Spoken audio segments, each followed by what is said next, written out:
que é hiperbólico. O que eu quero dizer com hiperbólico é axioma A. Isso significa que o conjunto não errante de F é o fecho dos pontos periódicos e que esse conjunto é hiperbólico.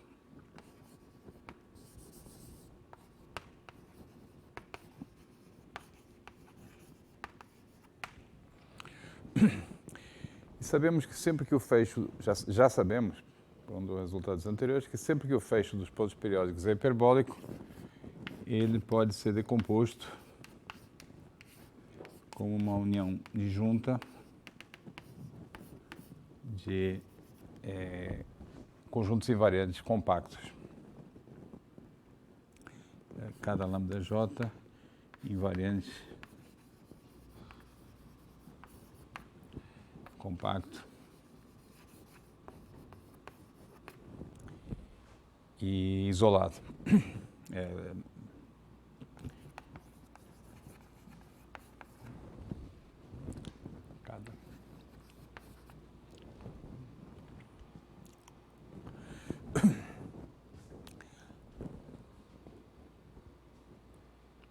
Nós introduzimos uma relação de ordem parcial uma tentativa de relação de ordem parcial no conjunto desses compactos invariantes, que é a seguinte: dizemos que lambda I é maior. Foi essa a notação que usaram para a relação de ordem? Bom, vou escrever a definição e aí vocês me dizem se essa foi a notação. Se a variedade instável do lambda I menos o lambda I intersecta a variedade estável do lambda J menos lambda J, se essa interseção é não vazia. Um só? Tá.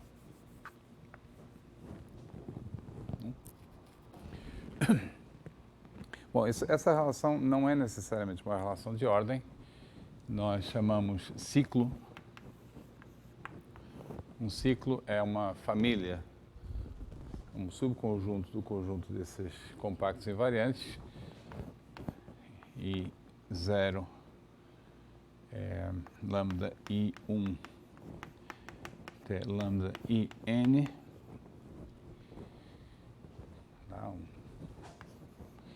Igual a lambda I0, contido no conjunto de todos os lambdas, é tal que cada lambda I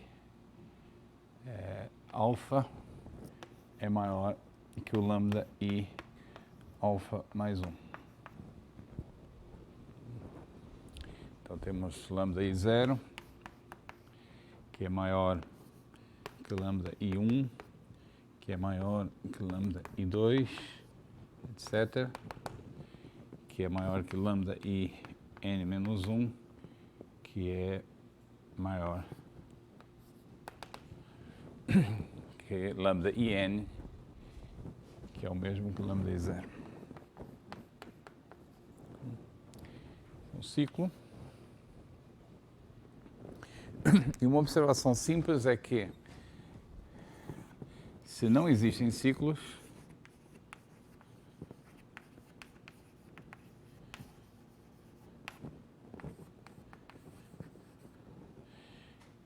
a relação é uma relação de ordem.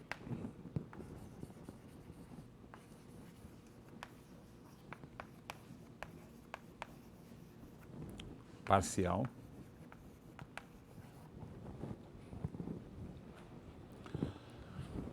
Isso aqui é meio que uma tautologia. E pode ser estendida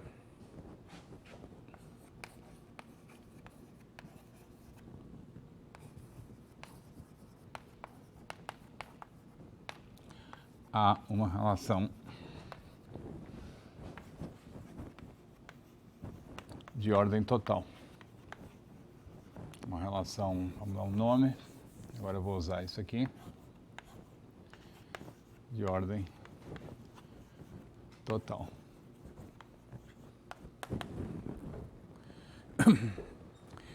Como é que a gente faz isso? Você define que lambda_i é maior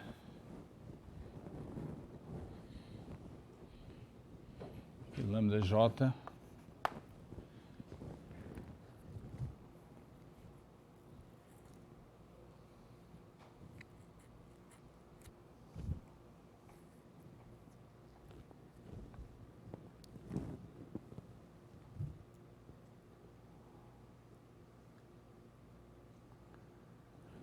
sempre que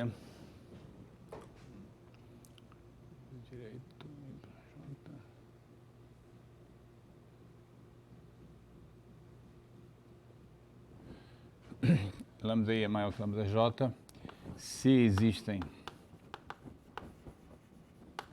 i0 igual a i, i1, i n menos 1, i n igual a j, tais que lambda_i alfa menos 1 é maior que lambda_i alfa para todo alfa.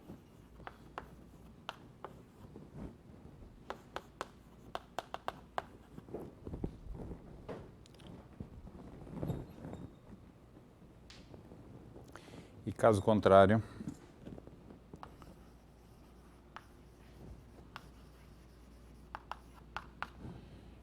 lambda_j é maior que lambda_i.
Desculpem, estou fazendo uma afirmação errada. Eu quero dizer que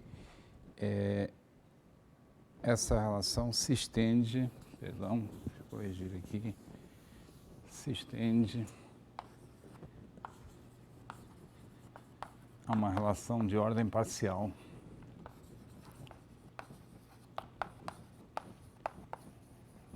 De ordem parcial. Essa aqui, definida desse jeito. Estender uma relação de ordem total depois é uma trivialidade, porque a gente está num conjunto finito. Então, dentro do conjunto dos difeomorfismos axioma A, nós distinguimos aqueles em que há ciclo e aqueles em que não há ciclo. Tá? Então, E o resultado que eu quero, o resultado principal que eu quero enunciar é o seguinte: teorema de ômega estabilidade.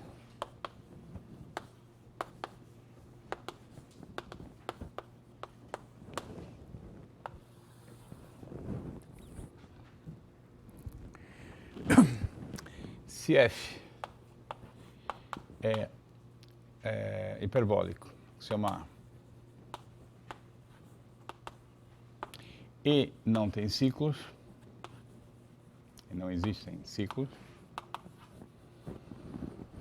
então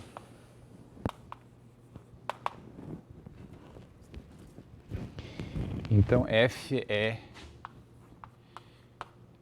ômega estável.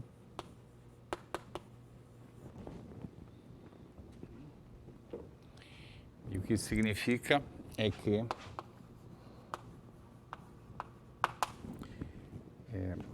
existe uma vizinhança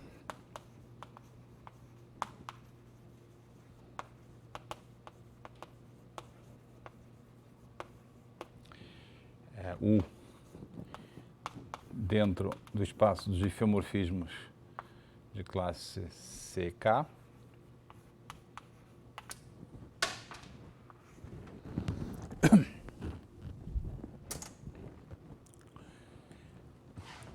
e para cada G em U existe um homeomorfismo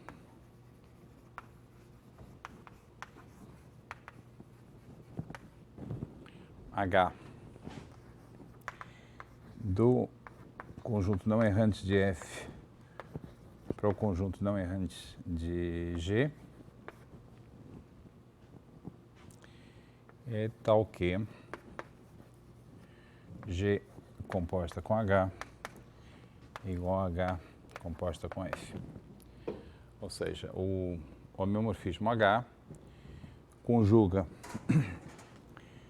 a dinâmica da F no seu conjunto não errante, a dinâmica da G no respectivo conjunto não errante.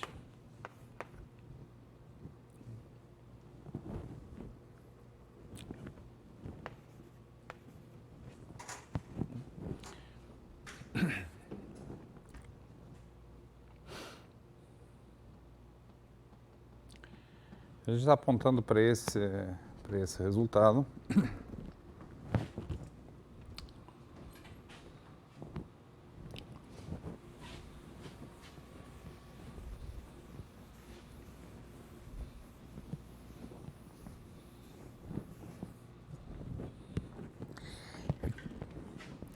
E como um primeiro passo, a gente vai provar, um passo intermediário para provar esse resultado, a gente vai provar que o conjunto não errante de qualquer G nessas condições não é muito maior do que o conjunto não errante de F. Tá? Relembrando, eu acabei de apagar, infelizmente, mas relembrando, o conjunto não errante é o fecho dos pontos periódicos e, por hipótese, é um conjunto hiperbólico. Isso, em particular, também significa que os pontos periódicos, todos os pontos periódicos aqui são hiperbólicos. Agora, se eu modificar F, substituir F por uma pequena perturbação G, cada um desses pontos periódicos aqui tem uma continuação para G. O que significa que o conjunto dos pontos periódicos, o fecho do conjunto dos pontos periódicos para G nunca é muito menor que o conjunto dos pontos periódicos para F. Então, o conjunto não errante de G nunca é muito menor do que o conjunto não errante de F por causa da persistência de pontos periódicos hiperbólicos. Tá? Aquele enunciado diz que eles são essencialmente iguais. Há um homeomorfismo de um para o outro que conjuga a dinâmica. E o ponto principal, uma vez que o conjunto não errante de G nunca pode ser muito menor que o de F, o ponto principal é provar que, quando não há ciclos, ele não é muito maior. Não pode ser muito maior. O enunciado preciso é o seguinte teorema. Um passo para provar aquele outro lá. Se f é hiperbólico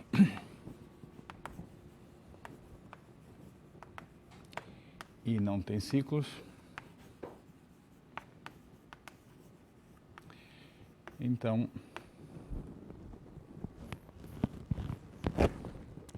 exatamente com a mesma notação.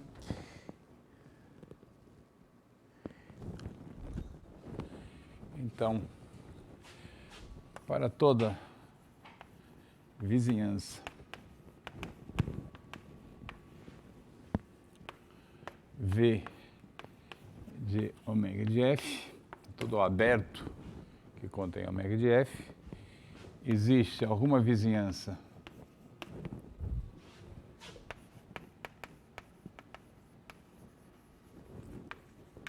U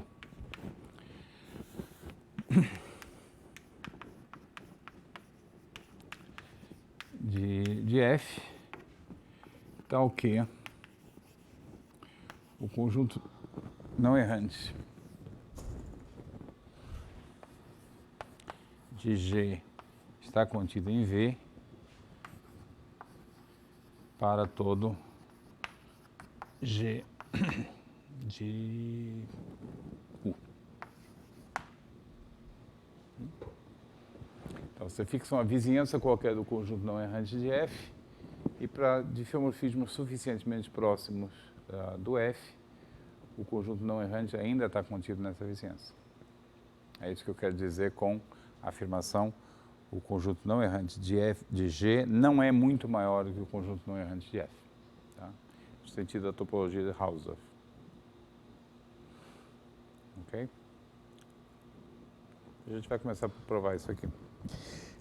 Deixa eu só fazer um comentário para a gente se livrar de uma questão que eu estou deixando solta aqui, que é o grau de diferenciabilidade, o K. Eu supus que F é de classe CK. E a observação que eu quero fazer é que basta provar o caso K igual a 1. Em qualquer dos dois teoremas, e pela mesma razão, basta provar o caso K igual a 1. Por que isso? Porque, bom, primeiro, qualquer difeomorfismo de classe CK também é de classe C1. Então, estou considerando uma classe maior de difeomorfismos. Segundo, porque se eu tenho, se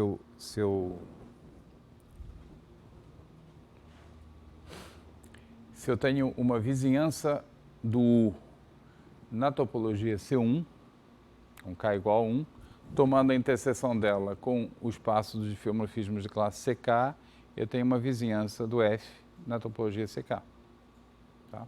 Então, é só o fato de que é o fato de que, por um lado, difeomorfismos de classe CK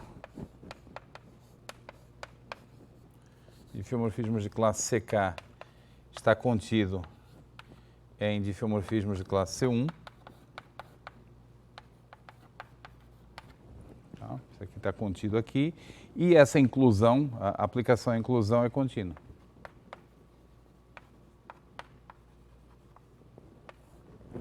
Topologia C1 é mais fraca do que a topologia CK. Ok. Então, o próximo objetivo é provar esse resultado, que por vezes é formulado, é simplificado da seguinte forma.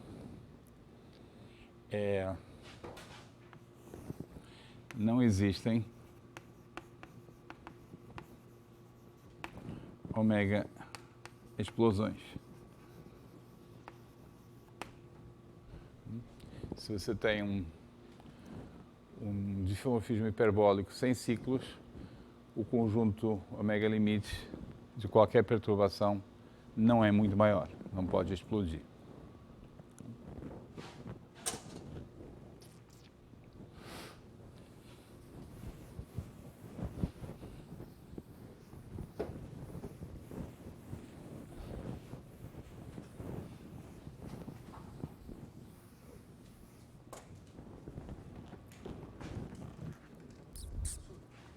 Uhum.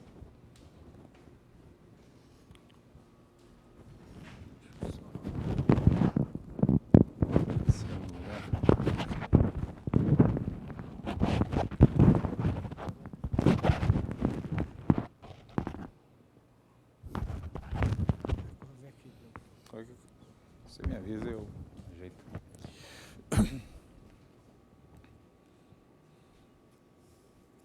Então vamos supor, vamos provar esse teorema argumentando por contradição. Vamos supor que, mais uma vez, eu estou considerando o caso K igual a 1, o único caso que nos interessa. E vamos supor que nós podemos fixar uma vizinhança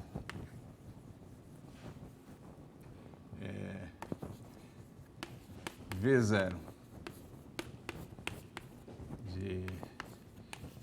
do conjunto não errante, vizinhança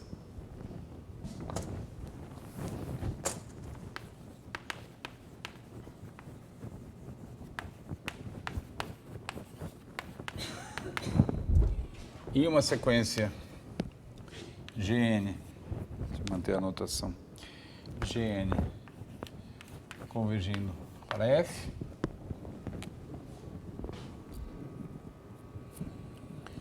e pontos AN do conjunto não errante de Gn que não estão em V0.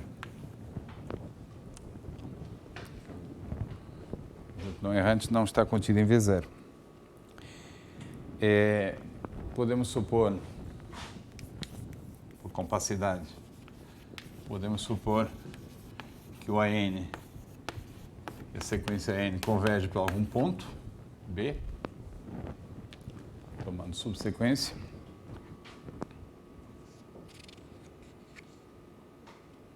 E esse ponto, como V0 é uma vizinhança do não errante, esse ponto não está no conjunto não errante de F. Tudo está acontecendo fora de uma vizinhança. Ok?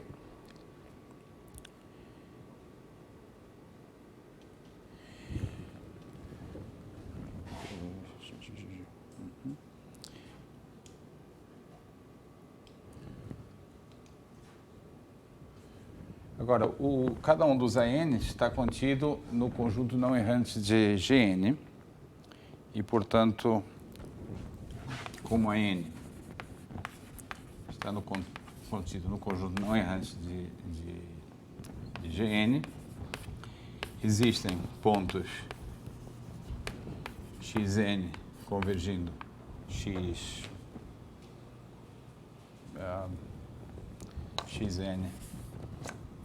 arbitrariamente próximos de AN, então existem próximos de AN, e Kn indo para o infinito,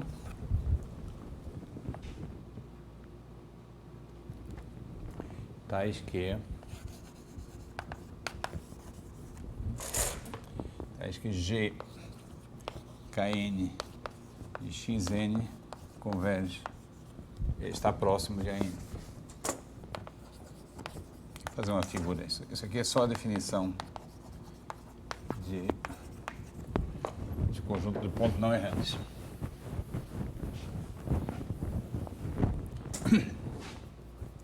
O ponto, dizer que o AN é não errante significa que você escolhe uma vizinhança qualquer e essa vizinhança algum iterado vai acabar intersectando.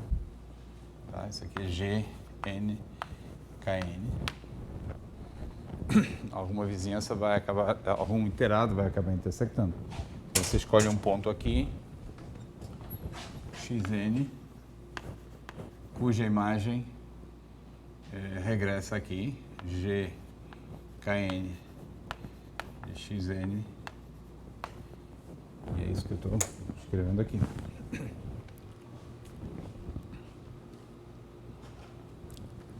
Em particular, como os Xn estão próximos de AN e as imagens também, Em particular, quando eu digo próximo, quer dizer arbitrariamente próximo, em particular, xn também converge para B, e gn, kn, xn também converge para B.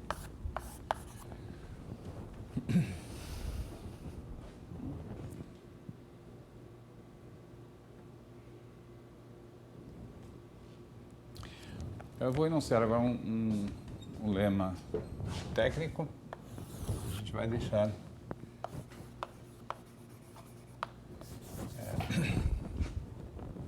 preciso introduzir a notação.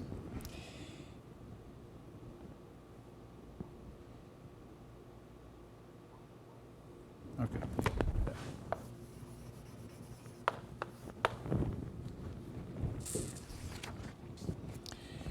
Sejam x e y dois pontos do conjunto não errante de F.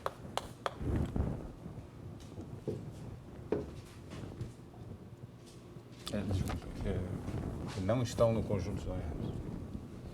Dois pontos errantes de F. E xn, yn, um segmentos de órbita de Gn, tais que xn converge para x e yn converge para y. Segmento de órbita é um pedaço, uma sequência finita consecutiva de iterados. Então, você tem que fazer uma figura. Você tem o x, tem o y e tem xn muito perto do x, que vai para outro ponto, e depois de um certo tempo chega perto de y. Esse aqui é o yn.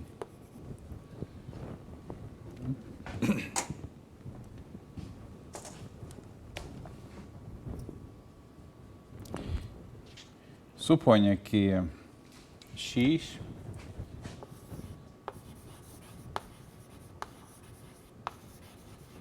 está na variedade estável de algum dos lambda i.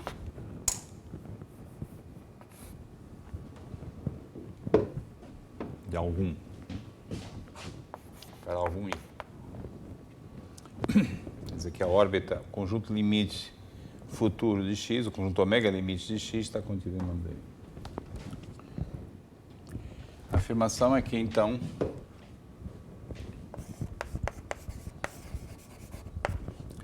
existem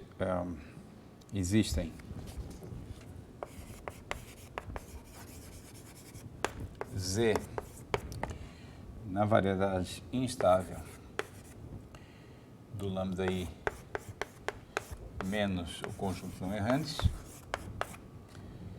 e Zn no segmento de órbita aberto xn, yn,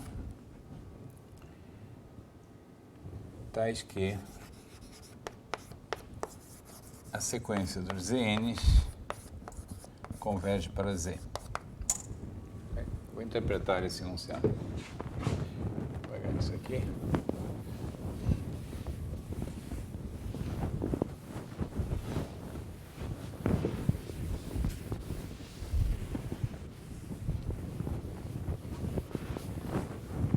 Então, nós temos dois pontos, x e y, e a hipótese é que o x pertence à variedade estável do lambda i. Então, tem aqui o lambda i e o x pertence à variedade estável.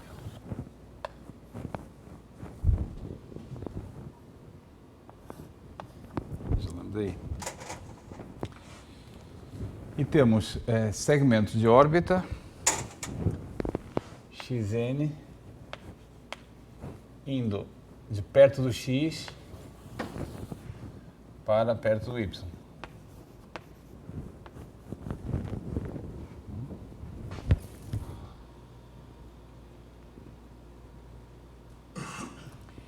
A afirmação é que existe algum ponto,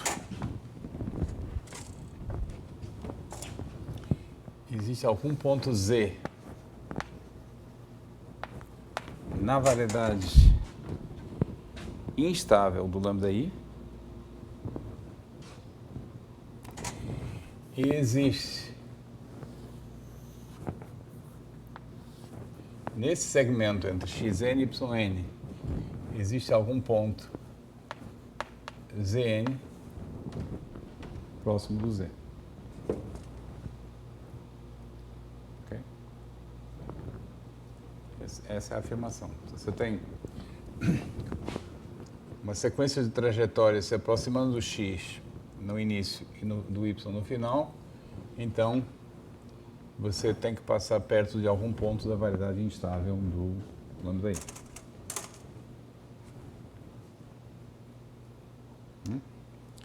Eu acho, enfim, a gente vai provar esse lema, mas é fácil se convencer de que o lema é razoável, basta pensar no exemplo em que o lambda-i é formado por um único ponto, célula. Tá? Lambda-i igual a um único ponto, célula, pi. Você tem um x aqui, um y em qualquer lugar, não importa muito, e tem uma trajetória que começa aqui perto e que vai até aqui.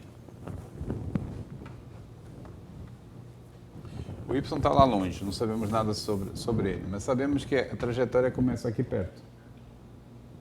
Se começa aqui perto, o que ela faz, aqui é uma variedade estável,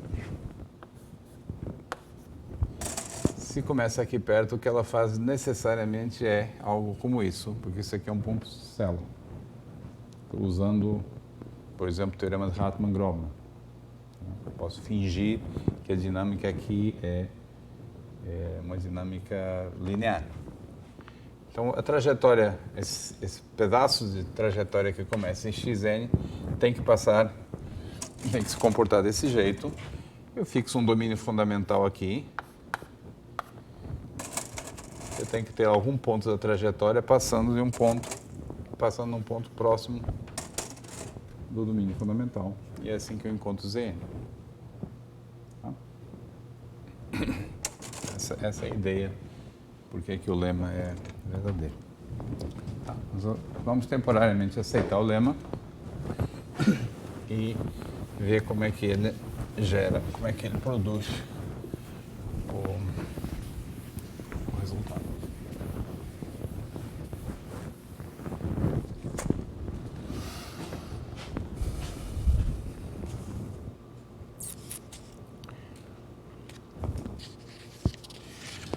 Bom, então nós temos aqui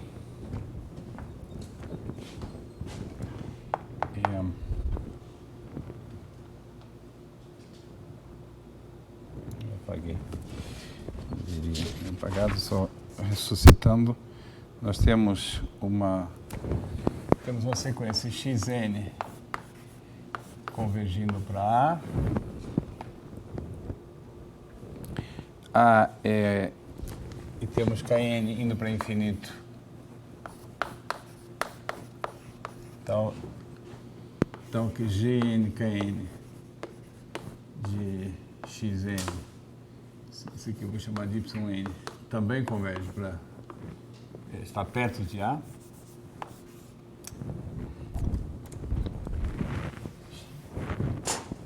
Xn perto de AN, com yn perto de AN.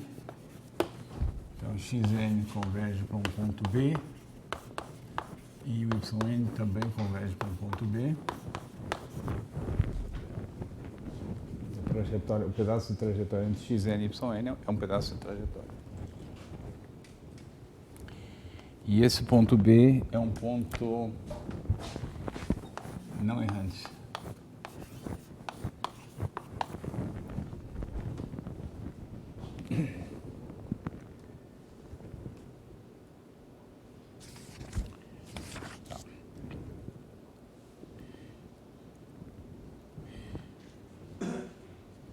Perdão, um ponto errante, um ponto que não está no conjunto não errante.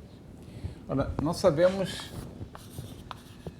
dos resultados anteriores que a variedade toda é a união das variedades estáveis dos conjuntos lambda-i, e também é igual à união das variedades instáveis dos conjuntos lambda-i. De acordo? Lambda-i são os elementos, os conjuntos compactos invariantes do teorema da decomposição espectral. Tá? Então, em particular,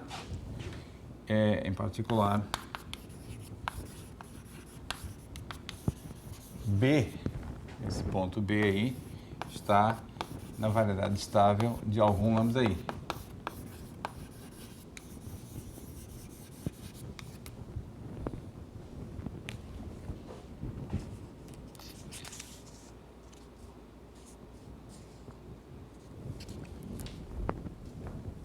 Vou chamar de I1.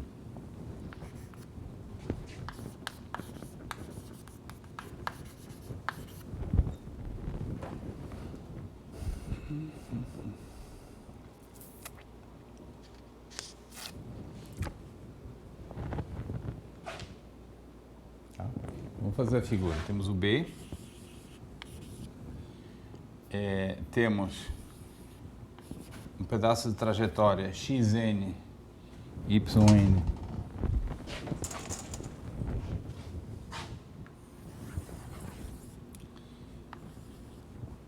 que vai de perto do B de volta a perto do B, pedaço de trajetória, e temos que o B está na variedade estável de algum conjunto lambda I1.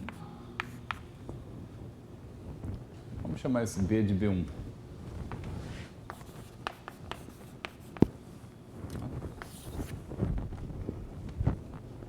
Então, B1 está na variedade estável de algum conjunto lambda I1. E temos esse segmento de órbita indo de perto do B para perto do B. Se nós aplicarmos o lema, nós concluímos que existe algum ponto na variedade instável do lambda I1, existe um ponto que a gente vai chamar de B2, na variedade instável do lambda I1, mas fora do conjunto não errante,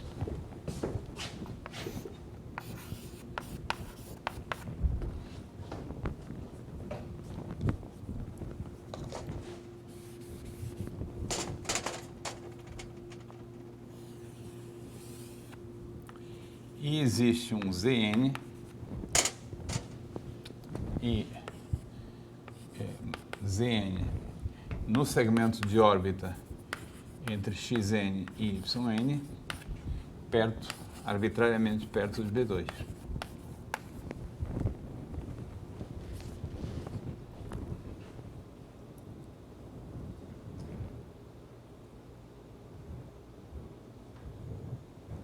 Concordo? Aplicando aquele lema no caso particular em que o ponto de chegada e de partida são o mesmo.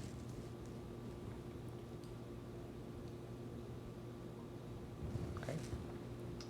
Agora eu vou repetir esse argumento. Esse ponto B2, que eu encontrei aqui, é um ponto da variedade que não está no não errante. Então, pela mesma razão de antes, existe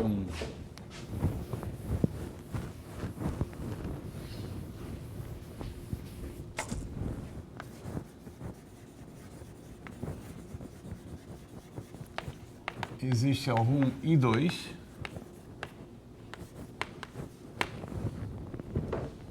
tal que a variedade, tal que o B2 está na variedade estável do lambda I2. Tem uma figura parecida, não vou desenhar aqui para não complicar. O B2 está na variedade estável de algum lambda I2.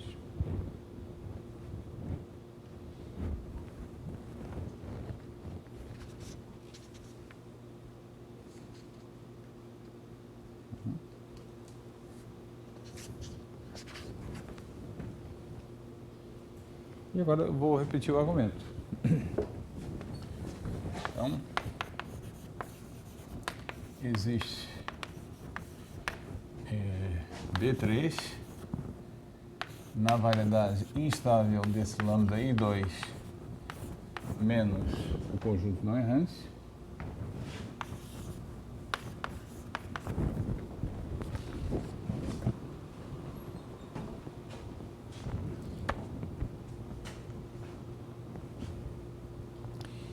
Deixa eu tentar fazer a figura aqui.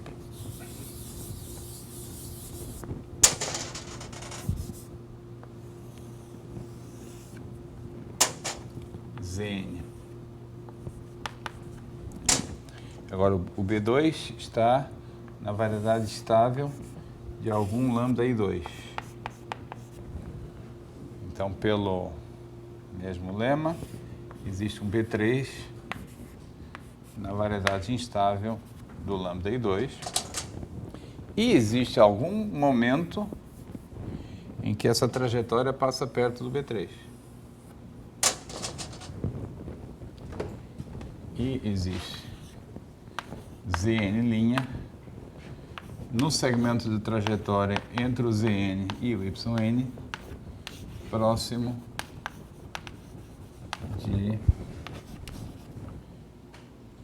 próximo de B3.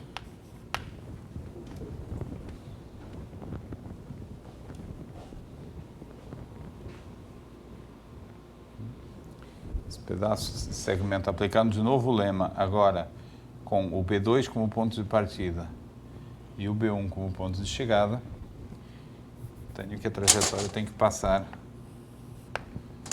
perto do B3. De acordo?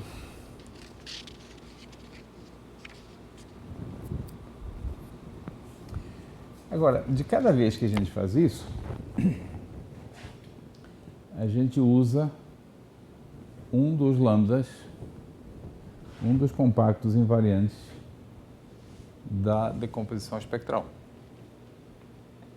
De acordo? Cada vez que a gente usa, cada vez que a gente faz isso, então mais cedo ou mais tarde, nós vamos ter que repetir o lambda. Mais cedo ou mais tarde,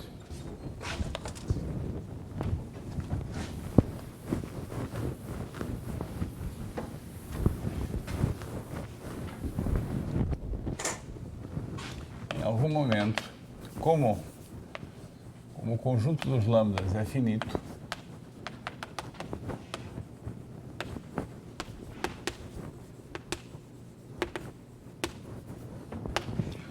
tem que existir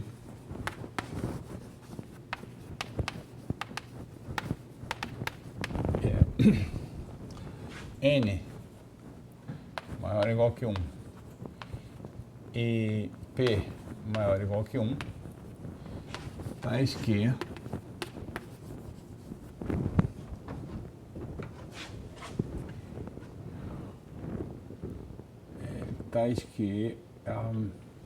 lambda I n é igual a lambda I n mais p. Essa escolha, uma hora vai ter que repetir. Então vamos ver o que isso significa. Temos aqui o lambda IN, a sua variedade instável, o ponto BIN,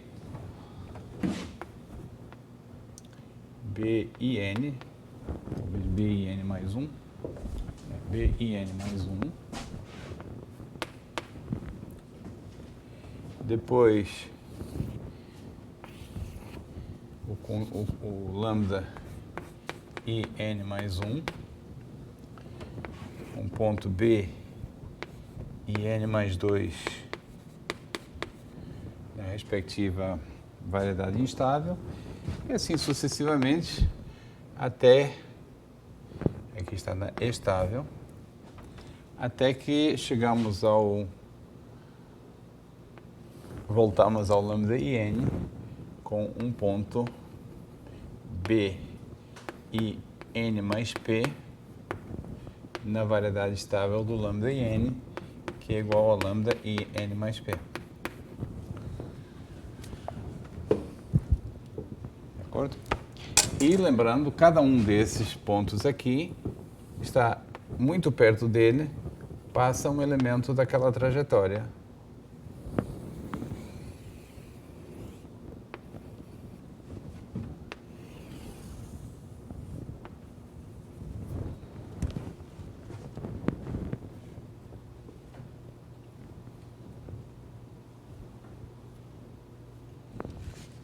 São elementos daquela trajetória.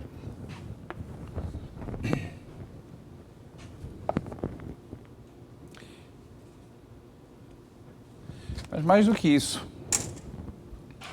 essa figura aqui implica que o lambda in é maior que o lambda in mais 1. Porque existe um ponto aqui na interseção da variedade instável do lambda in com a variedade estável do lambda in mais 1. Tá? A gente precisa encontrar um ponto na interseção. Deixa eu dizer isso um pouco mais detalhado. Como esses B e n mais 1, etc., B e n mais P, não estão no conjunto não errante,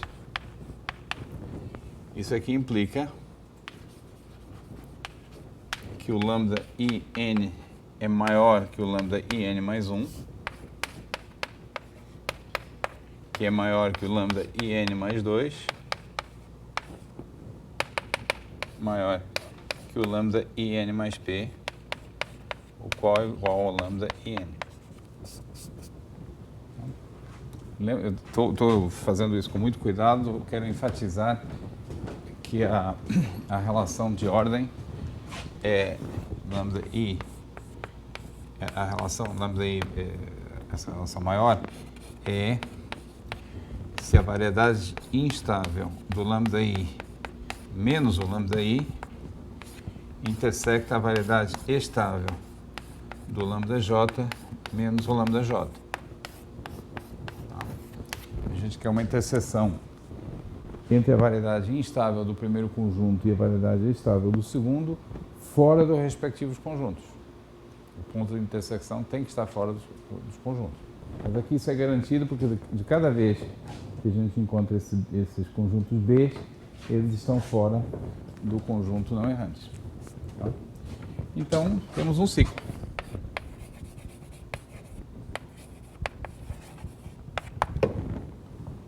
Isso demonstra o teorema. Eu supus que havia uma explosão, quer dizer, eu supus que era possível encontrar uma vizinhança tal que sempre tem um ponto fora dessa vizinhança, e acabei concluindo que então o F tem um ciclo. Tá? Contradição, é isso? Não é bem contradição, é por... você quer provar que A implica B, você prova que não B implica não A. Tá? É contra-recíproco. Contrapositivo. Contrapositivo, isso aí. Tá? Contradição é quando você supõe A e também B e chega numa contradição. Contrapositivo. Contrapositivo. Tá certo? Se houver uma explosão, você usa essa explosão do jeito que eu descrevi para concluir que há um ciclo, para construir um ciclo. Ok, então provamos esse enunciado aqui, a menos de provar aquele lema, e é isso que eu vou fazer em seguida.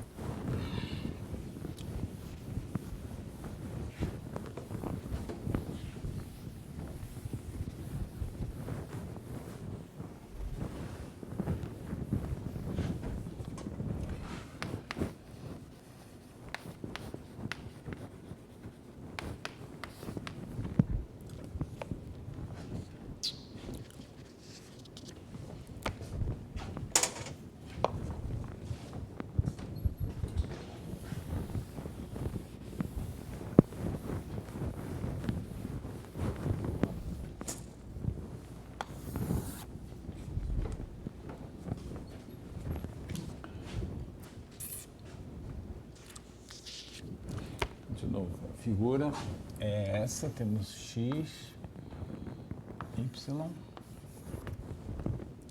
x está na variedade estável de um lambda i,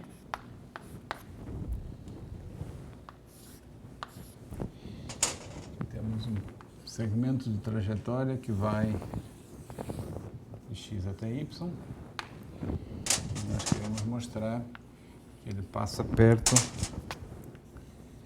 de algum ponto da variedade instável do lambda i, algum ponto fixado aqui, que é possível encontrar um tal ponto. Então, vamos fixar a vizinhança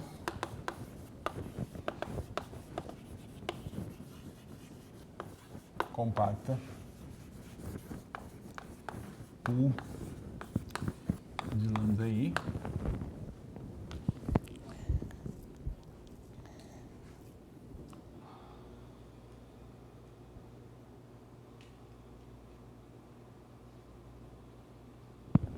com as seguintes propriedades. Então, figura a vizinhança, essa vizinhança está marcada em vermelho. As propriedades são as seguintes. O x não está em U.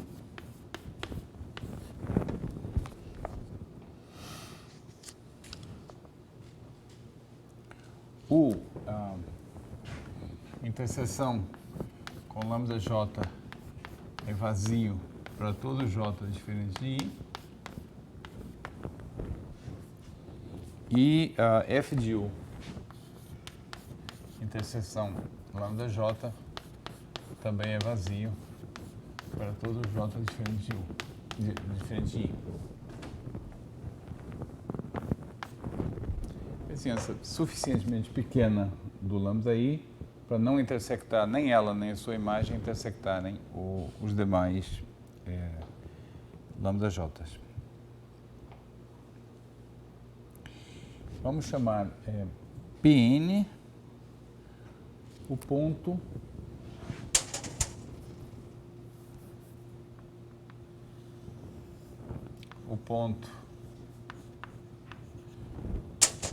do segmento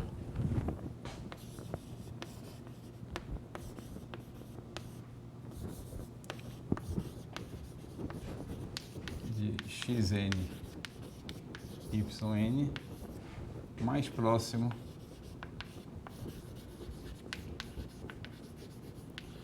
de lambda i.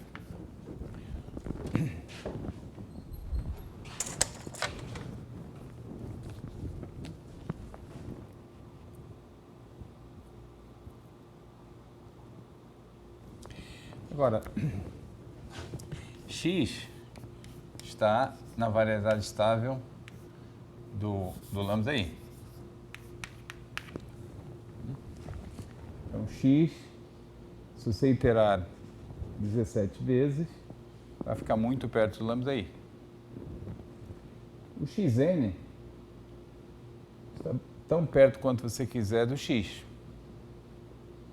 Então, iterando o xn 17 vezes, você consegue que ele esteja tão perto do lambda i quanto você quiser. O que eu estou querendo dizer é que isso aqui implica que a distância do Pn, afinal, o Pn é o ponto do segmento mais próximo do lambda i, essa distância, o lambda i vai para zero quando o n vai para infinito.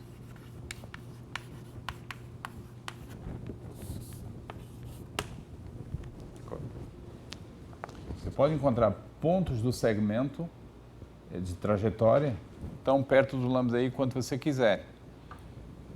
Você fixa um iterado para fazer com que o x fique muito perto do lambda i, 1 bilhão de iterados, 17 bilhões de iterados. Em seguida, você escolhe o xn muito, muito próximo para garantir que 17 bilhões de iterados ele ainda está perto da trajetória do x e, portanto, está perto do lambda i. Se esse ponto está próximo do lambda i, o Pn, por maioria de razão, também está.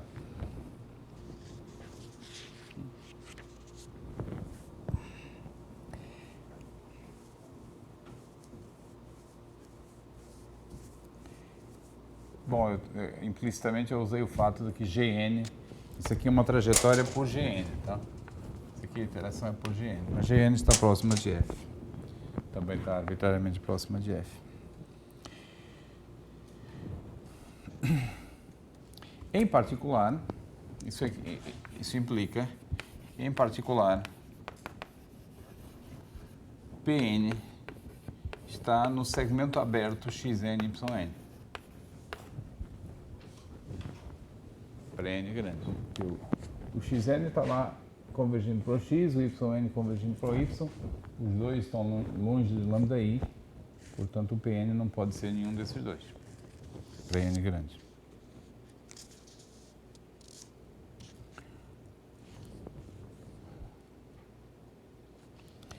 Além disso, o Yn está convergindo para y, isso implica, o qual está, eu não disse, o y também não está em U. Esqueci de escrever. E o y converge para y, que não está em U, portanto,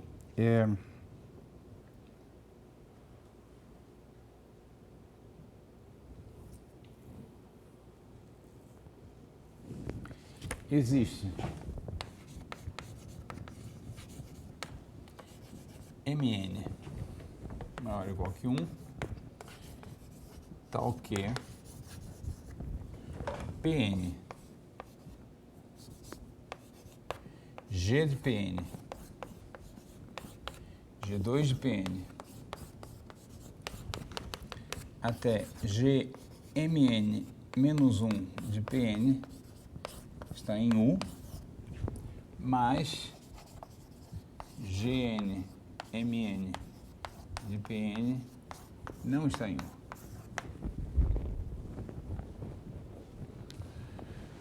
Isso aqui é basicamente uma trivialidade. Eu já sei que o Pn, que a distância do Pn ao lambda_i vai para zero. De acordo? Então, Pn tem que entrar na vizinhança U.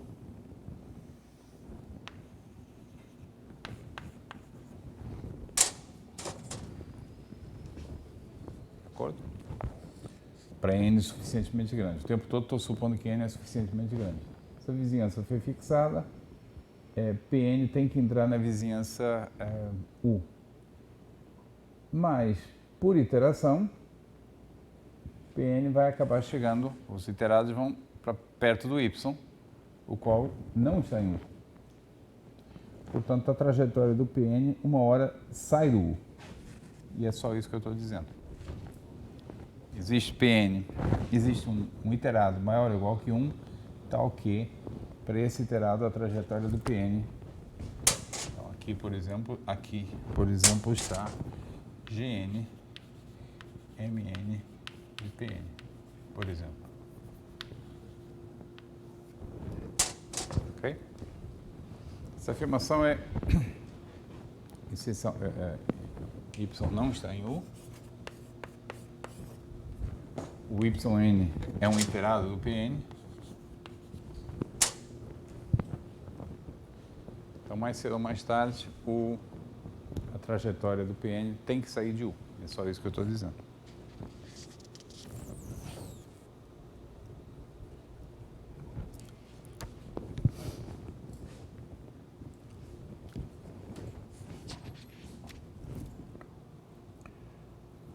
Vamos chamar Zn esse ponto.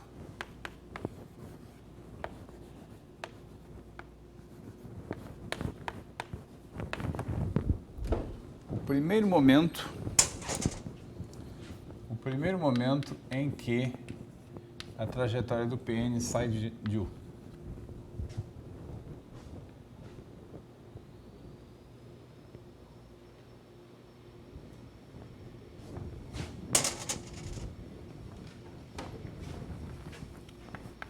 Primeiro iterado de Pn fora de U.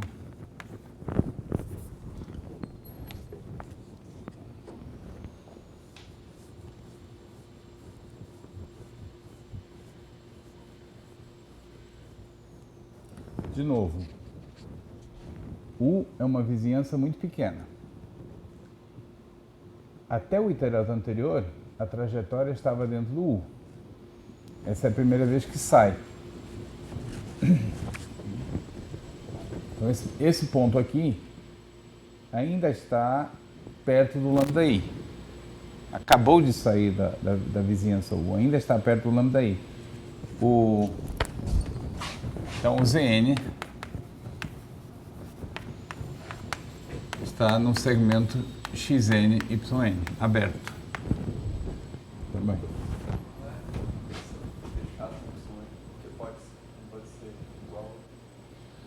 Não pode, porque o Yn está muito longe. De acordo? Pela mesma razão, você poderia perguntar se não poderia ser o Xn, porque essa trajetória talvez, esse pedaço de trajetória poderia até ser periódico, tá? Então, o argumento que eu uso é o mesmo nos dois casos. X e Y estão muito longe. Esse ponto Zn, se eu escolher a vizinhança bem pequena, qualquer primeiro iterado fora não pode estar tão longe. Tá bom? Questão de distância. Lembra, o lambda I é fixo. Se eu escolher uma vizinhança muito pequena dele, ela é praticamente fixa. Você só pode dar um pulinho para... E o x e o y estão bem longe. De acordo?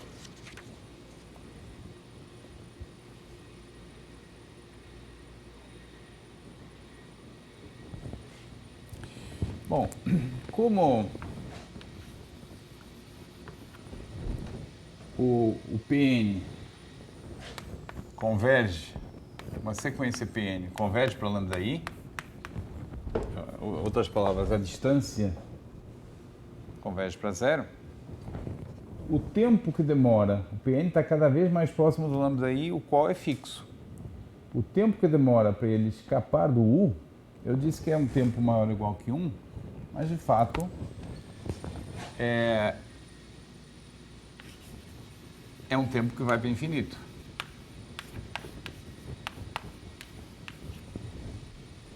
De acordo? Se você está muito perto do lambda I, o qual é um conjunto invariante, para você escapar da vizinhança dele demora muito tempo.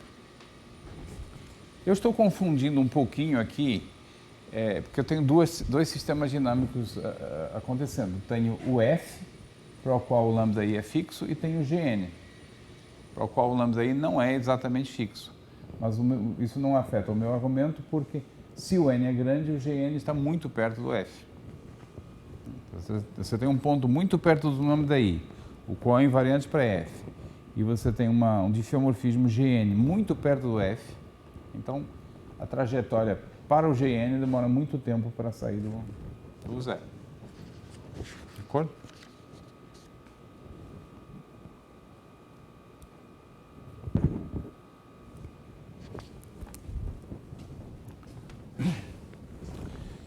A demonstração está quase completa.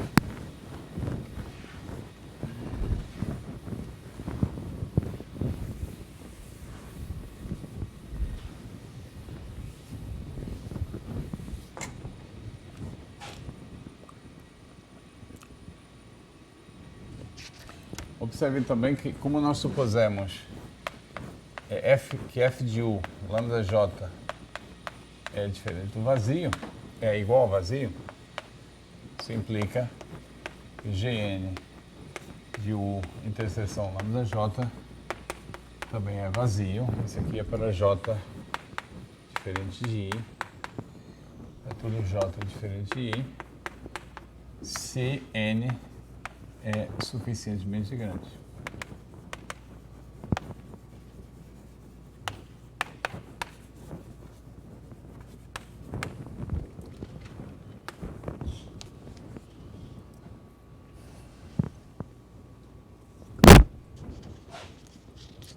Então, podemos supor, tomando subsequência, podemos supor que Zn, que a sequência Zn converge para algum Z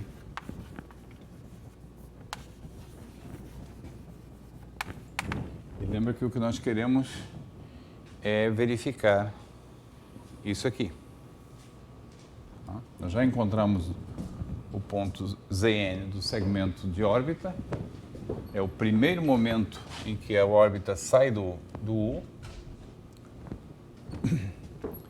E tudo o que falta é passar o limite.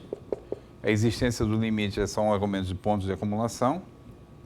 Tomando subsequência, podemos supor que a sequência converge.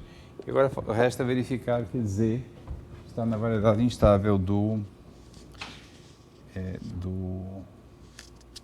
lambda I e não está em ômega de F.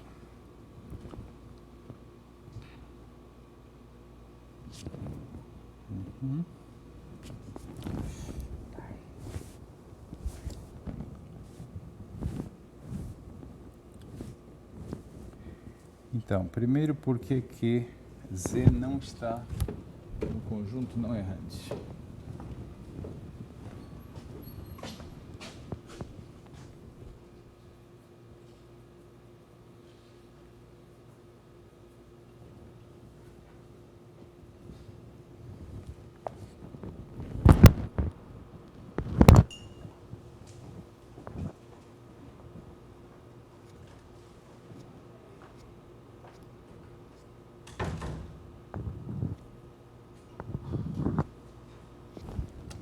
Bom, observem que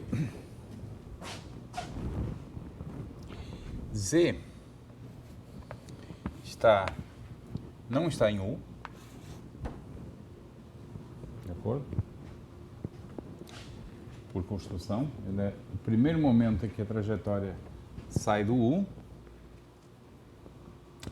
mas Z, portanto, se não está em U, Z não está em lambda I. Por outro lado, Z é o primeiro momento em que a trajetória sai de U. Tá? Ele não está em U, mas está na imagem do U.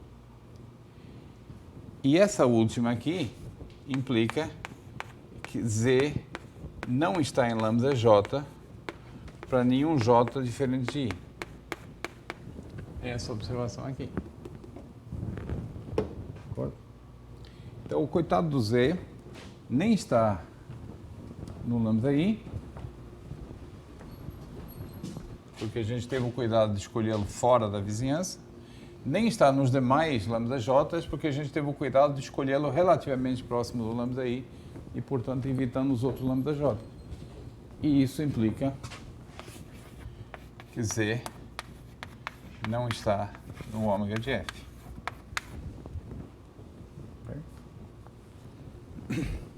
Então só falta verificar que o Z está na variedade instável do lambda I.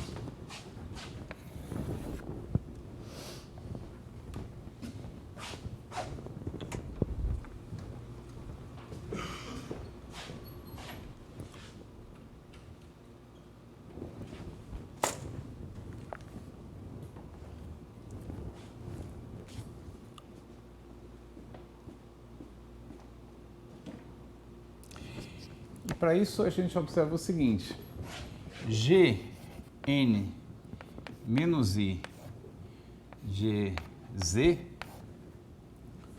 de Zn,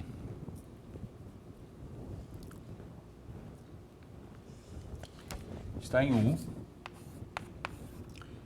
para I, todo I, entre 1 e Mn.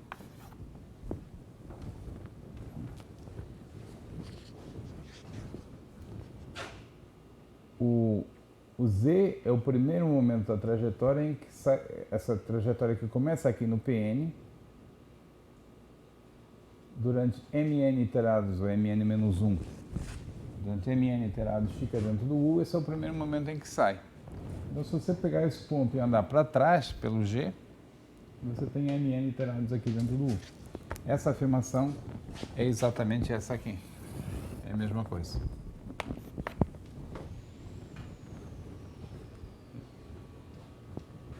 Por exemplo, para I igual a Mn, o que está escrito aqui é o Pn.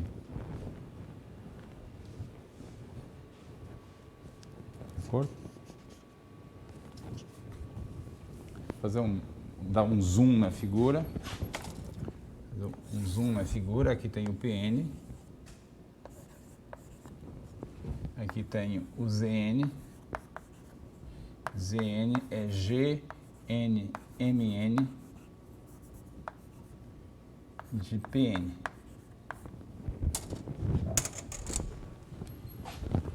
E a vizinhança U faz isso assim.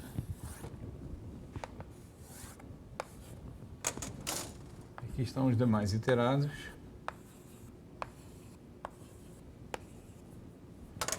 Que são em número de ME. Iteração assim.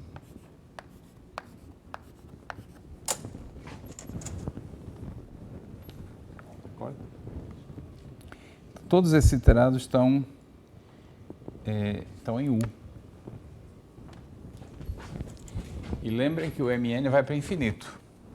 Quer dizer, à medida que o n aumenta, esses pontos Zn que eu estou considerando têm um número cada vez maior de iterados dentro do U.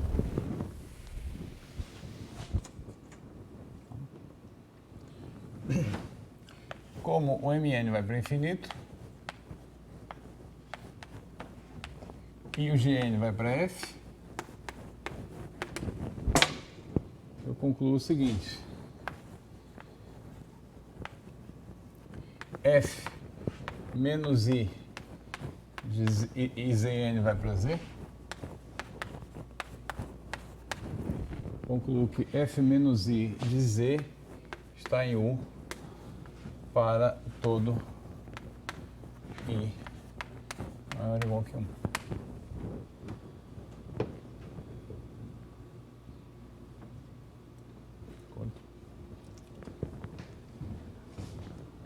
Essas trajetórias aqui vão se acumular na trajetória do Z para o F.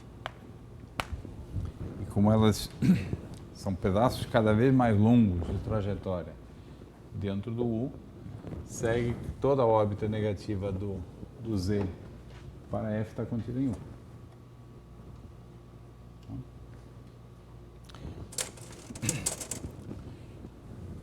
Ou seja, Z pertence à interseção para I maior ou igual que zero de F I de U.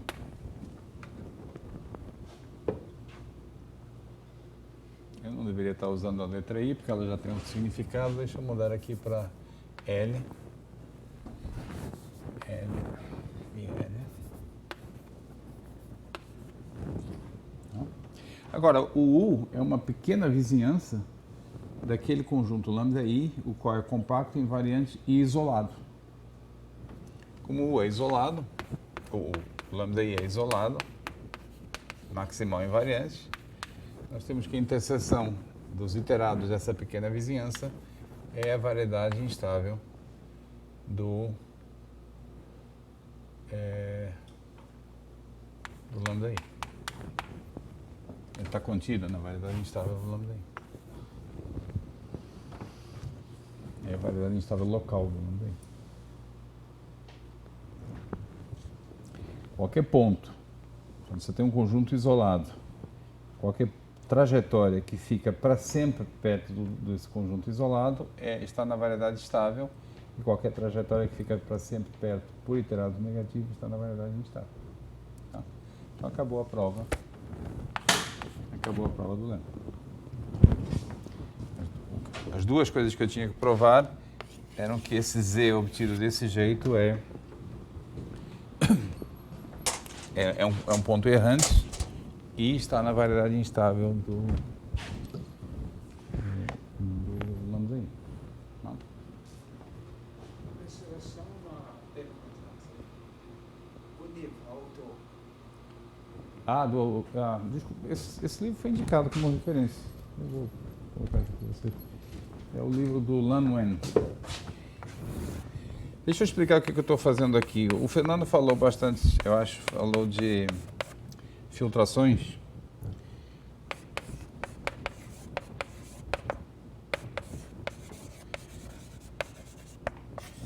A prova original do teorema de omega estabilidade, que foi dada pelo Smale, usava a ideia de filtrações, que o Fernando discutiu um bocado aqui, mas acho que ele não terminou de provar, né? Eu vou fazer uma prova um pouco mais moderna. A gente vai falar de filtrações um pouco mais na frente, mas eu vou fazer o contrário. Eu vou obter filtrações como subproduto e não como parte da prova do teorema.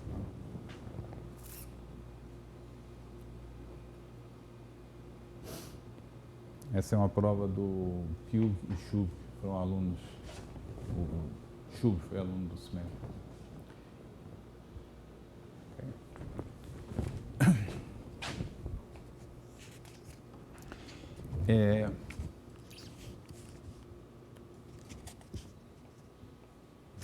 Eu acho que tem condição da gente fazer a prova do teorema agora com o teorema da omega estabilidade. Dá para provar.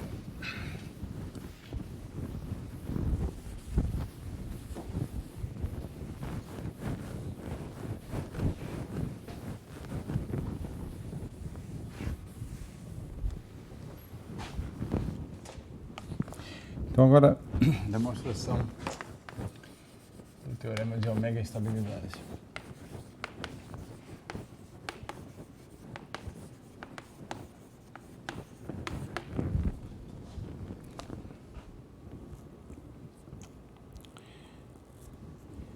Então nós já sabemos que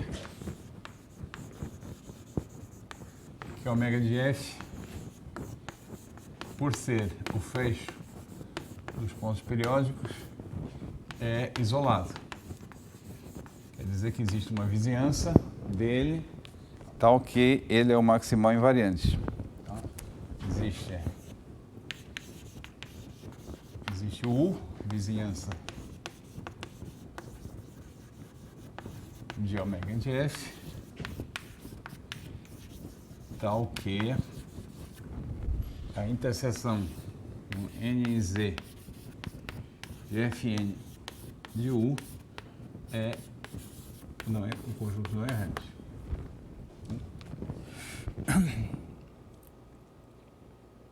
Então vamos fixar esse U e vamos fixar um certo epsilon.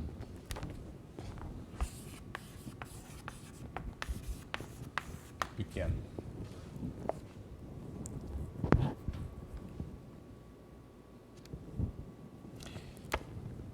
Como o ômega de F, o conjunto é hiperbólico, pelo teorema de estabilidade de conjuntos hiperbólicos, existe H, um homeomorfismo de ômega de F em algum conjunto. Deixa eu escrever mais devagar. Dado qualquer G próximo de F,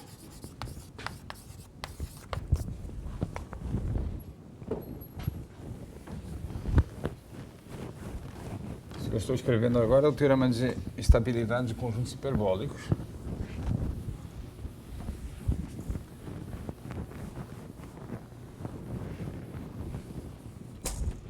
Que é outra maneira de dizer que outro modo de ver que o conjunto não errante do G não é muito menor que o conjunto não errante do F. Então, existe homeomorfismo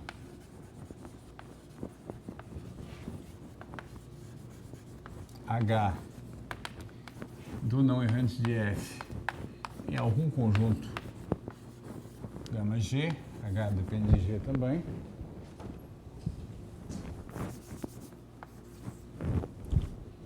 É tal que HG composta com F é igual a G composta com HG.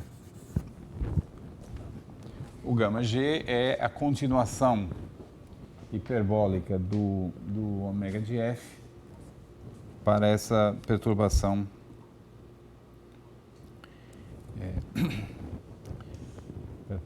para essa perturbação G. Então, dado qualquer G suficientemente próximo de F, fica numa vizinhança suficientemente pequena,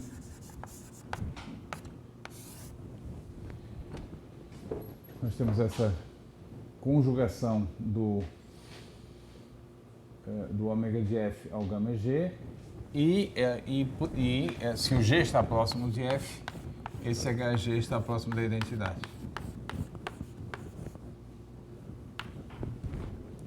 E a distância está próxima da identidade.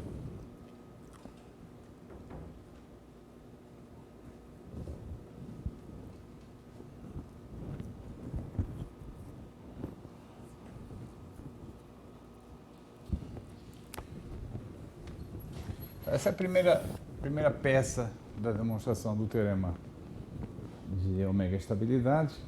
É o teorema que diz que todo conjunto hiperbólico, teorema geral, que diz que todo conjunto hiperbólico persiste por perturbações.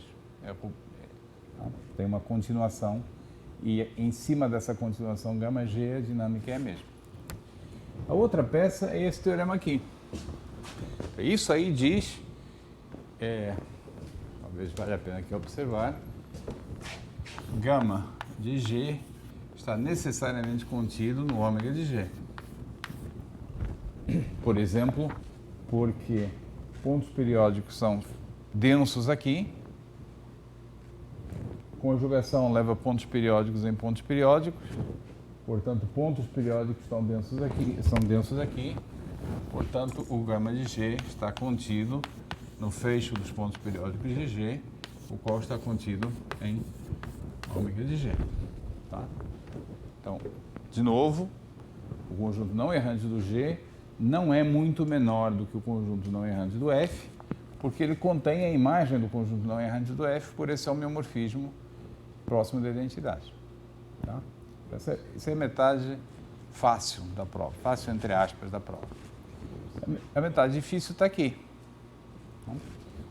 Pelo teorema que a gente acabou de provar,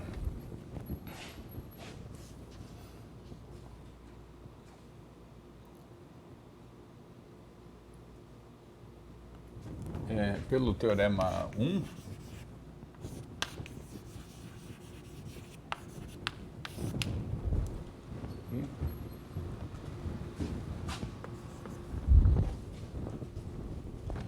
se G está suficientemente próximo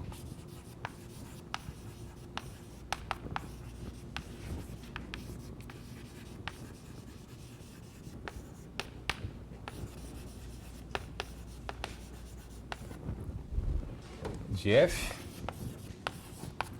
então ômega de G está contido em 1.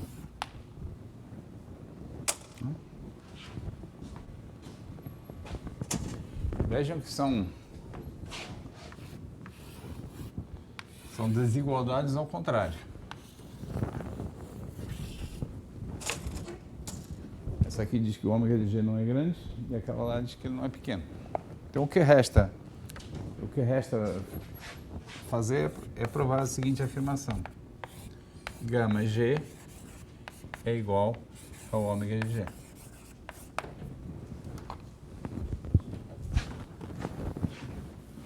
Provado isso, eu tenho exatamente o enunciado do teorema, que existe uma conjugação do ômega de F para o ômega de G.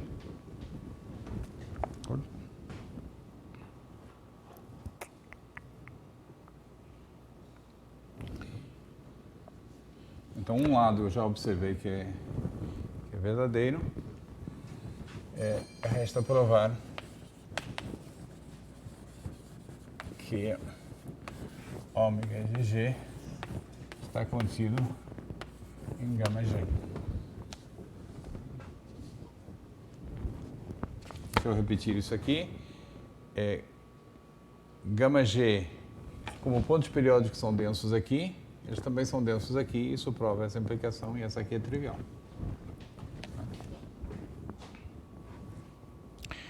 Então, para obter essa outra, eu vou argumentar do seguinte modo. Gama G é o HG do conjunto não errante de G, de F. Essa é a definição.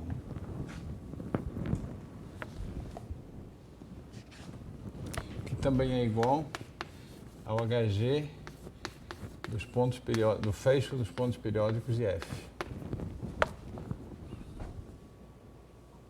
Não, desculpa, isso eu estou repetindo. Não é isso que eu quero dizer. Isso é a prova da outra.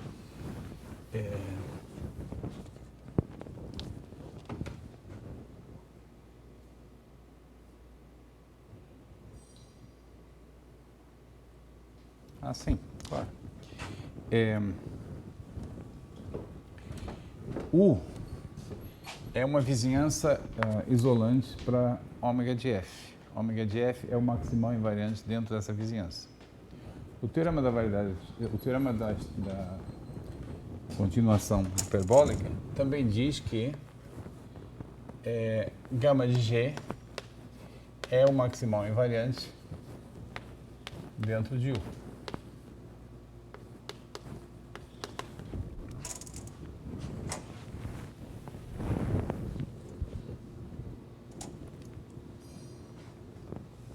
Então, deixa eu trazer isso para cá, fazer tudo direito aqui.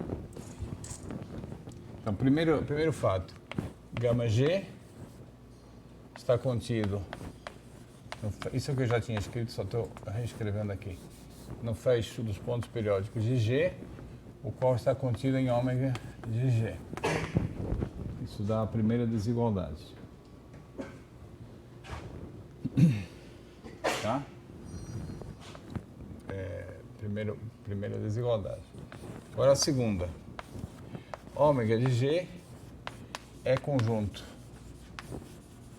invariante. G invariante.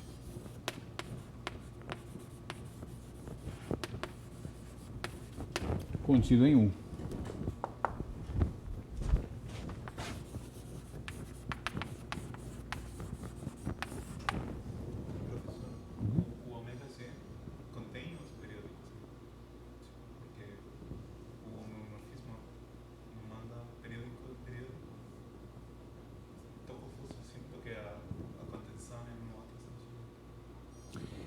Você poderia ter pontos periódicos do G fora do domínio de definição.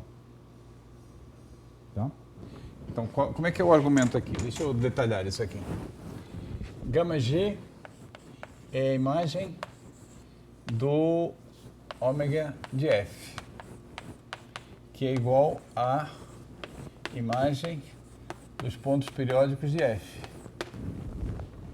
Como o H manda pontos periódicos em pontos periódicos, o que você pode dizer é que isso aqui está contido nos pontos periódicos de G. Mas poderia haver mais. É justamente o problema das explosões. E isso aqui está contido em ômega de G. Tá? Então isso dá a primeira desigualdade.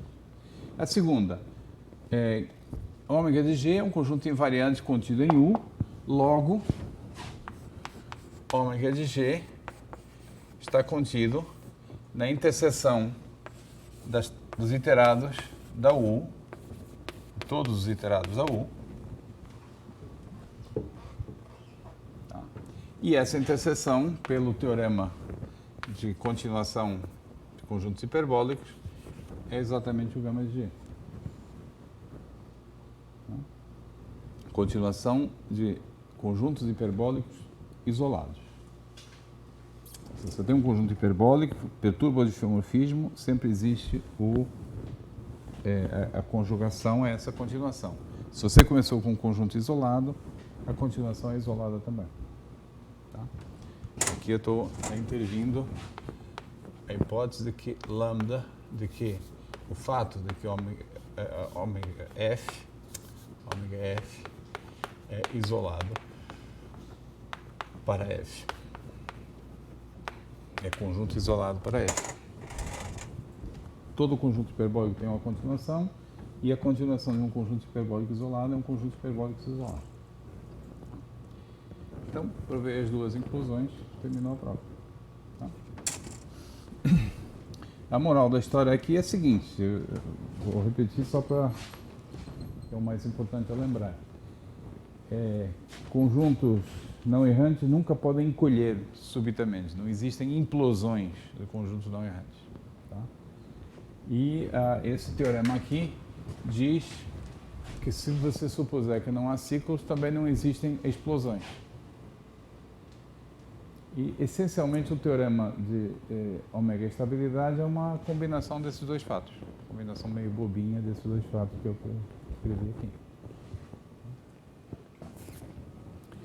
Ok, por hoje vamos terminar aqui.